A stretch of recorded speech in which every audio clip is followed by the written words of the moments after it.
In the shadow of the Industrial Revolution, a bold ambition emerged to conquer the unforgiving Atlantic with a vessel of unprecedented scale. Fog clung to the Belfast shipyard like a shroud, the air thick with the metallic tang of steel and the rhythmic clang of hammers echoing across the slipways.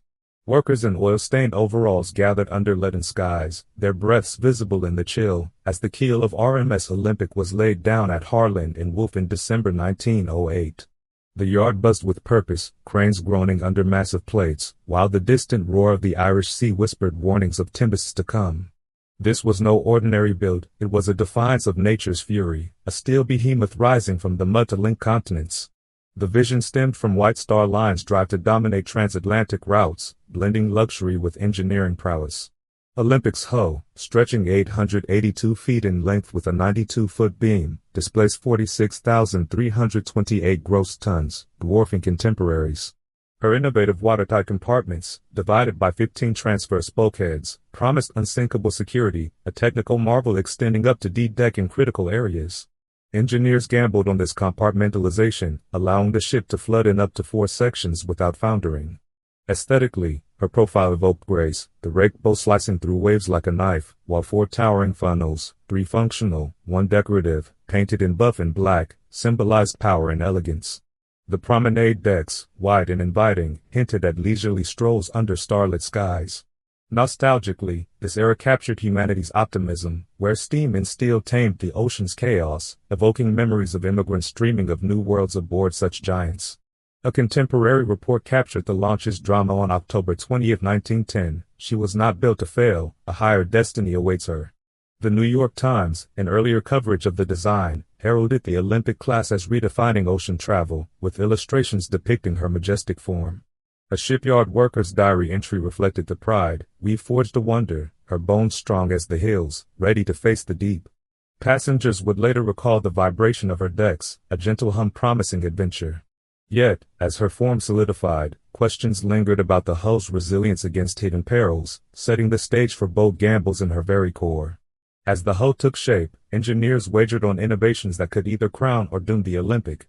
In the cavernous dry dock of Belfast, under flickering acetylene lamps, the air grew heavy with the acrid scent of hot rivets and welding sparks dancing like fireflies.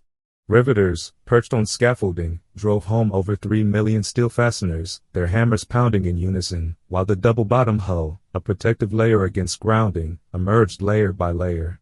The yard's clamor blended with the cries of gulls overhead, a symphony of creation amid the salty breeze from the lock. This technical gamble centered on the hull's construction, a riveted steel framework reinforced with a double bottom extending 7 feet up the sides, designed to withstand punctures. Propulsion came from 2 massive reciprocating engines, each with 4 cylinders, paired with a central low-pressure Parsons turbine, generating 59,000 horsepower to propel her at 21 knots average, peaking at 23. The system recycled exhaust steam for efficiency, a breakthrough reducing coal consumption in her 29 boilers. Aesthetically, the hull's lines curved elegantly, the bilge keel stabilizing her roll, while the white superstructure gleamed against the black hull, evoking a floating palace. Nostalgically, this mirrored the human spirit of the age, thousands of craftsmen pouring sweat into a symbol of progress, their calloused hands shaping what would carry dreams across the waves. From Harland and Wolff archives, specifications noted the hull's integrity, tested at full scale, promising unmatched stability amid North Atlantic gales. Joseph Bell, chief engineer, later logged during trials, "The engines and boilers work very well, a good command of steam maintained throughout." A riveter's account in a 1911 journal described the awe, feeling her frame vibrate under our tools, like awakening a sleeping giant. But as completion neared, whispers of rivalry grew, pitting her against foreign fleets in a secret contest for supremacy. Beneath the veil of secrecy, a fierce rivalry ignited between Britain and her maritime foes. On the bustling Southampton docks, where the tang of salt mingled with coal smoke under crisp autumn winds, the RMS Olympic stood as a sentinel of British ingenuity, her massive form casting long shadows over rival vessels. Crowds gathered, hats clutched against the breeze, as whispers of espionage swirled, agents from Cunard and Hamburg America Line eyeing her lines with envy. This was the Edwardian era's great race, where nations vied not just for speed but for prestige, the Atlantic a battleground of steel and steam.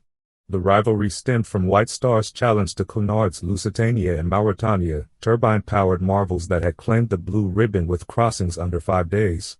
Olympic countered with size and luxury. Her engineering focused on reliability over raw velocity, her 21-knot service speed achieved through a hybrid system of reciprocating engines and turbine, optimizing fuel for the 3,000-mile haul.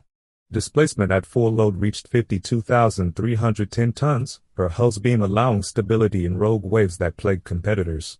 Aesthetically, her design emphasized grandeur, the wide boat deck offering unobstructed views, teak planking underfoot polished to a warm glow, while ornate railings curved like waves frozen in brass.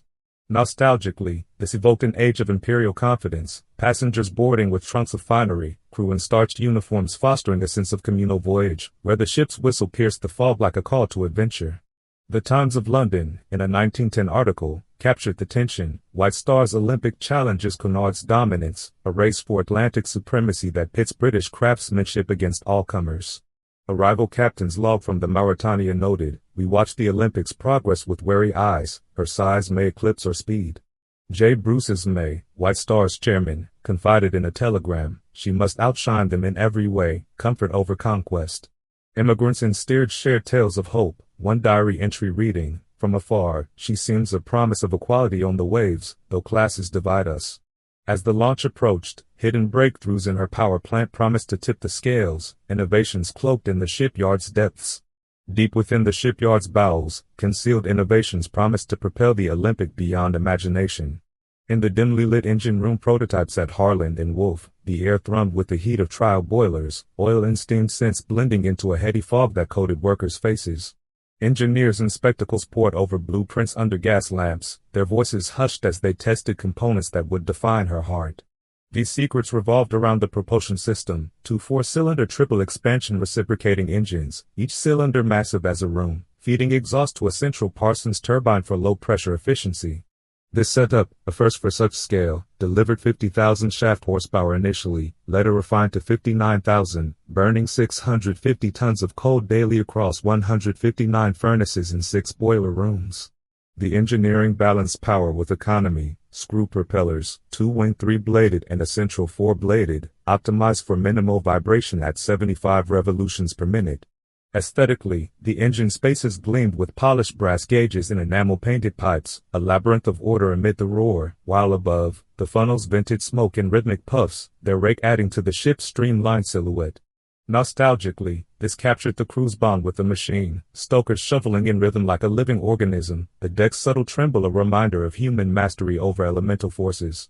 From Olympic's original specification files in the Harland and Wolff archives, entries detailed, the turbine integration ensures smooth propulsion, minimizing wear on reciprocating parts. Thomas Andrews, the designer, wrote in his notebook, "These engines are the soul, they must hum like a symphony." A 1911 engineering journal quoted a test run, "Vibrations negligible, power output exceeding expectations." Crew members later reminisced in oral histories, "Down there, amid the glow of furnaces, we felt her pulse, strong and unyielding." With trials complete, anticipation built for the maiden voyage, where high-speed tensions would test these veiled wonders on open seas. As the whistle pierced the air, the maiden voyage unfolded with the pulse-pounding tension of untried speed. On June 14, 1911, from Southampton's Ocean Dock, under a sky streaked with dawn's gold, the Olympic eased away, her mooring line snapping taut before releasing with a groan. Crowds lined the quays, handkerchiefs waving like foam, while the scent of fresh paint and harbor brine filled the air, the ship's brass band playing farewell tunes that echoed over the water. Navigation relied on cutting-edge tools, a Marconi wireless for constant updates, gyro compasses for steady headings amid magnetic variances, and depth sounders to skirt shallows. Her speed built gradually to 21 knots, the turbines whining as waves slapped the hull, spray arching like diamonds in the sun. Engineering highlights included the rudder, vast and responsive, turning her 882-foot length with precision, while bilge pumps handled any ingress from the double hull. Aesthetically, the bridge's teak wheelhouse offered panoramic views through salt-flecked glass, instruments glowing softly, the promenade below alive with passengers in summer attire, parasols blooming against the railings. Nostalgically, this voyage embodied transatlantic romance, families reuniting, tycoons plotting deals in smoking rooms, the deck's vibration a soothing lullaby for dreamers below.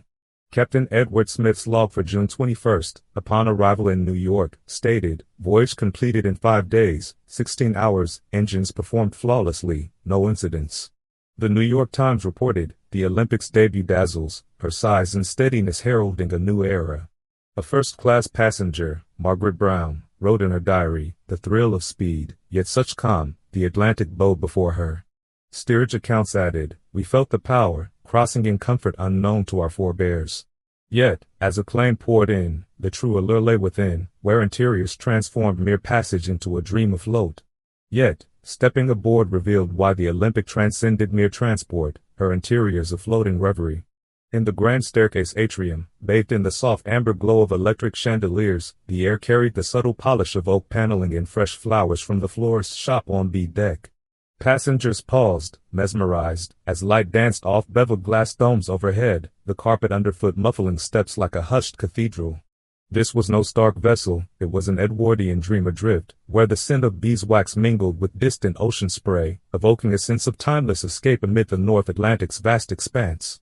The design drew from emerging Art Deco influences, especially after 1920s refits, with streamlined motifs replacing heavier Victorian flourishes. Technically, ventilation systems circulated fresh air through ducts hidden behind ornate grilles, maintaining comfort at 21 knots without drafts. Lighting innovations included incandescent bulbs and frosted sconces, casting even illumination across vast spaces like the reception room, where marble fireplaces crackled with electric flames. Aesthetically, materials shone, mahogany veneers curved into balustrades, silk wallpapers and pastel hues lined parlors, and mosaic floors depicted nautical themes underfoot. The profile from afar hinted at this inner splendor, her superstructure's white paint contrasting black hull, funnels venting steam like elegant pillars. Nostalgically, these spaces fostered human connections, from afternoon teas and lounges to evening dances, where the deck's gentle roll synced with waltzes, reminding travelers of a bygone elegance lost to modern haste. A passenger's diary from 1912 captured the enchantment, the salons shimmer like jewels on the waves, every corner a masterpiece of light and luxury. The New York Times, reviewing post-launch, noted, interiors rivaled the Ritz, with Art Nouveau curves giving way to Deco simplicity in later years. Crew logs from refits in the 1930s added, new fabrics and fixtures installed, enhancing the dreamlike quality for all classes. Stories abound of honeymooners wandering ghostly quiet corridors at midnight, the hum of engines a distant lullaby. Amid this glamour, however, an unseen divide persisted, separating splendor from simplicity in ways that mirrored society's rigid layers. Amid the glamour, an unseen barrier divided the ship's soul between opulence and humility. On the first-class promenade, under clear skies dotted with gulls, the air scented with cigar smoke and perfume, well-heeled passengers strolled in tailored suits, the teak deck warmed beneath polished shoes. Below, in steerage quarters on F deck, the atmosphere shifted to simpler confines, with the faint tang of communal meals and the close warmth of bunks, waves slapping closer against the hull. This social machinery was engineered into the design, with decks segregated by locked gates and separate stairwells to maintain order. Technically, the layout optimized space. First class spanned upper decks with 500 cabins, featuring ensuite baths powered by vast plumbing networks, while third class housed 1,000 in dormitories with shared facilities, ventilation shafts ensuring airflow without mingling classes. Aesthetically, luxury bloomed in velvet upholstered lounges with crystal decanters, contrasting steerage's functional pine benches and enamel wash basins, yet both shared the ship's elegant profile, her lights twinkling like a city at sea. Nostalgically, this evoked the era's class dynamics, where tycoons dined on silver service above, immigrants below shared folk songs and dreams of America, the vibration of propellers uniting them in shared adventure. Quotes from steerage diaries illuminate the divide. We glimpsed luxury from afar, through grates, aspiring to cross that invisible wall. According to the captain's log in 1913, class separations maintained harmony, preventing overcrowding in public areas. A first-class memoir recalled, the promenade felt worlds away from the lower decks, yet the ocean humbled us all. Newspapers like the Manchester Guardian reported, Olympics design enforces societal norms, elegance above, endurance below. When storms struck, however, these divisions tested the crew's ingenuity in sustaining all aboard through impossible gales.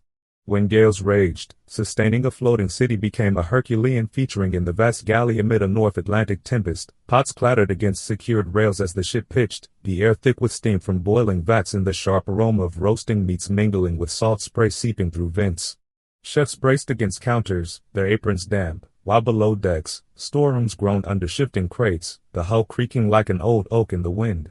Logistics engineered a marvel. Refrigeration plants on each deck preserved 10,000 pounds of meat and 5,000 gallons of milk, powered by auxiliary engines independent of propulsion, ensuring meals for 2,500 souls even at 30-degree rolls. Technically, hydraulic lifts shuttled dishes from galley to pantries, while watertight doors sealed sections against flooding. Aesthetically, dining saloons retained poise, chandeliers swaying gently under reinforced ceilings, silverware gleaming on damask cloths, the promenade outside lashed by foam but insulated by double-glazed portholes. Nostalgically, this fostered camaraderie, crew sharing hot cocoa and breaks, passengers bonding over delayed service, the scent of fresh bread a comforting constant amid chaos. From the 1921 edition of the Ocean Times newspaper, feeding thousands amid tempests demands precision, Olympic systems triumph. A passenger's diary from a stormy 1914 crossing noted, meals arrived miraculously, hot and hearty, defying the waves' fury. Captain's logs emphasized, galley operations uninterrupted, provisions ample despite delays. Stewards' accounts added tales of midnight soups delivered to seasick berths. Such resilience drew luminaries, whose presence wove enduring myths into her halls. Stars of stage and society boarded, weaving myths into her echoing halls. In the first-class smoking room at dusk, the air hung heavy with the rich aroma of Cuban cigars and aged scotch, soft piano notes drifting from an adjacent lounge where crystal glasses clinked. Lamps cast golden pools on mahogany panels, shadows lengthening along the corridors like silent guardians, the ship's gentle sway a reminder of the vast ocean beyond. Passengers in evening attire gathered, laughter echoing off brass fixtures, while the distant thrum of engines vibrated through the deck, blending with the lapping waves outside portholes framed in polished teak. Engineering ensured unparalleled comfort for these luminaries, with electric fans circulating air through hidden vents, maintaining a steady 70 degrees even in mid-Atlantic chill. The hull's robust construction, reinforced after early incidents, absorbed rows without disturbing the hull's tranquility, her 46,000-ton displacement providing stability. Navigation aids like the wireless room kept connections alive, allowing celebrities to send messages ashore. Aesthetically, the interiors evoked ghostly elegance, corridors lined with silk wallpapers and carpeted in deep crimson, chandeliers swaying like specters, the ship's profile at night a silhouette of lit windows against starry skies. Nostalgically, these spaces became stages for human drama, where silent film icons mingled with nobility, forging legends that outlasted the voyages. Charlie Chaplin practicing routines on deck, Mary Pickford and Douglas Fairbanks toasting their honeymoon amid champagne flutes, Marie Curie pondering radium's mysteries in a quiet salon, Sir Arthur Conan Doyle spinning yarns in the library, and young Cary Grant, then Archibald Leach, embarking on his own rise to fame. From Chaplin's memoir My Trip Abroad, he recounted the excitement. The ship was alive with anticipation, passengers clamoring for a glimpse of the tramp. The New York Times in 1920 noted the Fairbanks-Pickford voyage, the honeymoon couple sails on the Olympic, bringing Hollywood glamour to the seas. Today News captured Prince Edward on the bridge in 1924, his presence heralded as a royal endorsement of the liner's majesty. Diaries from the era echo this, one passenger writing, celebrities transformed the halls into a floating theater of dreams. Yet, even amid this splendor, the North Atlantic lurked, ready to challenge her might on a fateful night. One fateful night, the North Atlantic roared, threatening to claim the indomitable Olympic. On the bridge during a fierce gale in September 1911, just months after her maiden voyage, the air crackled with tension, salt spray lashing the windows as winds howled at 60 knots. Officers gripped the wheel, their faces illuminated by the dim glow of binnacle lamps, while below, passengers clutched railings, the deck heaving like a living beast. The scent of ozone mingled with the oily warmth from vents, the ship's whistle lost in the tempest's fury, as rogue waves towered like shadow cliffs against the starless sky. Her engineering shone in adversity, the hull's riveted plates flexing but holding, thanks to the double bottom and watertight bulkheads that compartmentalized any ingress.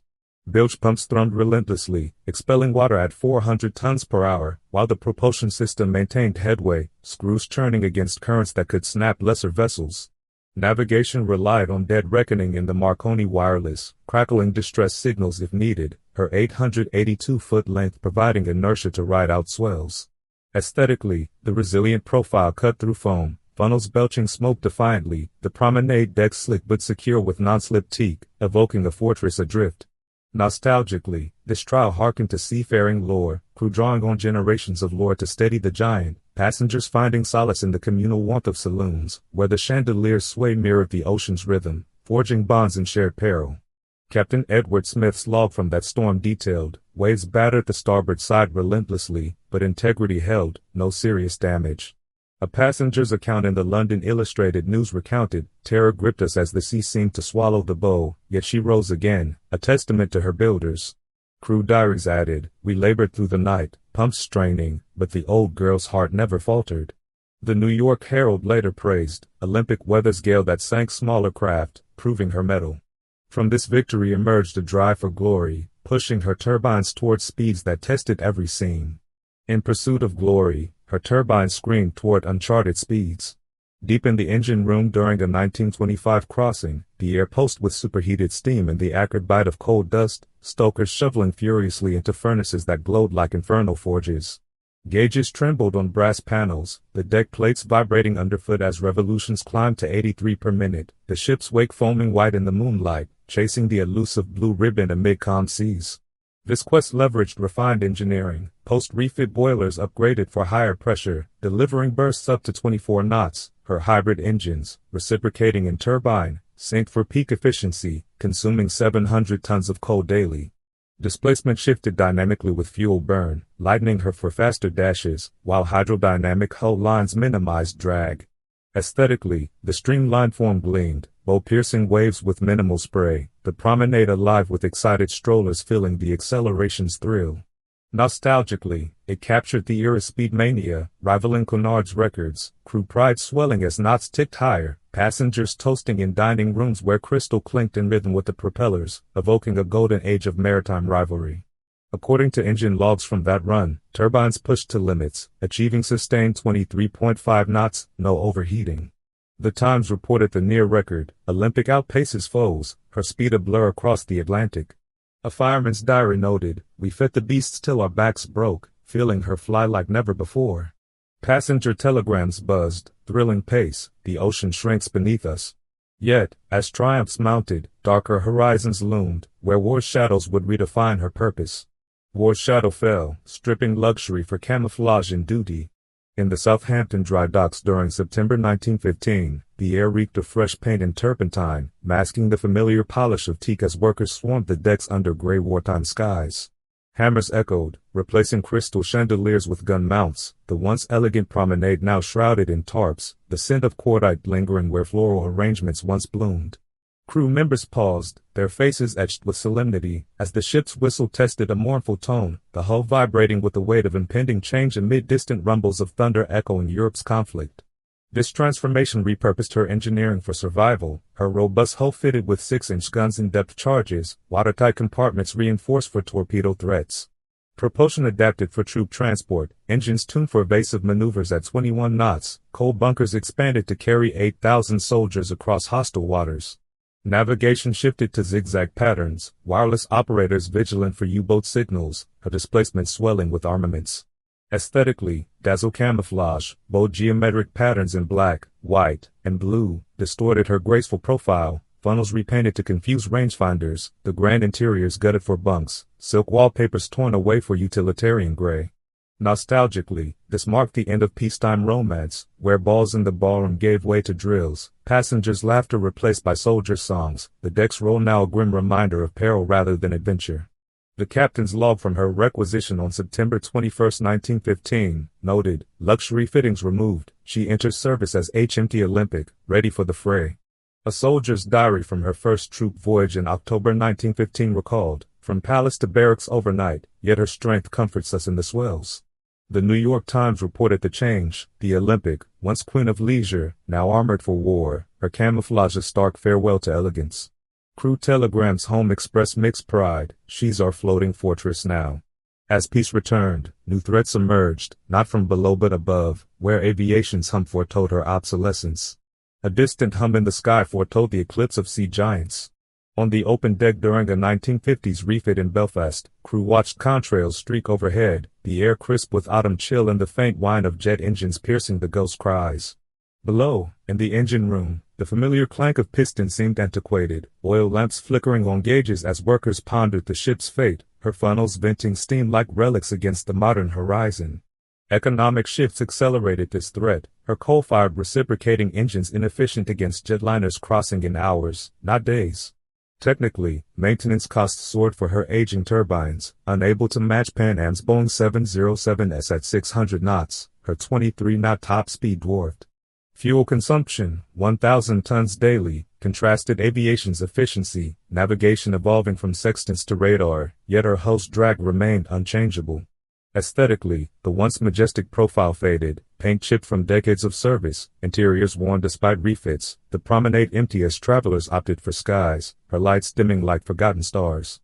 Nostalgically, this evoked melancholy for the liner era, where slow crossings built bonds, conversations in lounges, romances on decks, now rushed into oblivion, immigrants' tales giving way to airline anonymity. Newspapers like The Guardian in 1957 lamented, "Jets have crossing time, rendering Olympic-class relics." A passenger's letter from her final year stated, "The sound above signals the end, no more savoring the sea's embrace." Captain's logs from 1930 noted early signs, air competition grows, bookings decline sharply. Crew reminiscences added, "We felt her heart slow, as planes stole the thunder." With decline inevitable, emotion swelled for the last voyage, a poignant adieu to her enduring spirit. On her last crossing, crew bid tearful farewells to their faithful charge. In April 1935, departing Southampton for New York under a veil of spring mist, the air carried the poignant mix of coal smoke and salty farewell, the decks quiet save for the creak of aging timbers and the subdued chatter of a skeleton crew.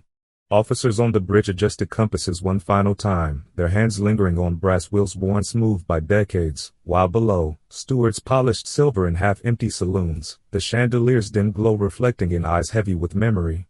The promenade, once bustling, now echoed with footsteps, the teak underfoot scarred from countless voyages, as the ship's whistle blew a mournful dirge that hung in the fog like a ghost. Engineering showed her where, the reciprocating engines laboring at 20 knots, vibrations more pronounced through the hull's fatigued rivets, her displacement lightened by reduced passengers but burdened by obsolescence.